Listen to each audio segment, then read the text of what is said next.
In that last video, I was talking about an ancient hybridization event that led to the origin of our species. Now let's talk about the lineage of modern humans that is the most distinct from all other populations. So here is the ancient hybridization event that contributed 20% of the modern human genome to our gene pool, and here is that distinct lineage that this comment was referring to. This comes from a recently published paper, and they were looking at genomes from modern humans, and this population right here included people that were indigenous to southern Africa, and the evidence suggested that their divergence occurred sometime between 110 and 135,000 years ago. And this gets back to that mitochondrial Eve, how far back you have to go to find that last common ancestor. This is one of the interesting lines of evidence that led to an early conclusion that Africa was likely the homeland to our species. And it suggests that sometime over 110,000 years ago, a population of sapiens moved south, became isolated, continued evolving while everything else was going on, and today that's where this lineage comes from. So that is the most genetically distinct, and that newer paper that was just published a few months ago that I was talking about, that really built on this paper, because this paper, they found that their model,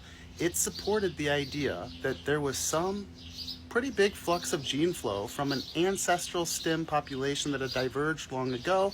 They didn't know whether that divergence was before the split between us and Neanderthals or after. They said either way it would work, but it seemed like there was some missing hybrid event, and that's likely this right here. So again, that hybrid event contributed to all modern humans. It happened before the split that we were just talking about in this video, and all modern humans are the same species, sapiens. We have been evolving for the same amount of time. It's not like this group stopped evolving once that divergence happened.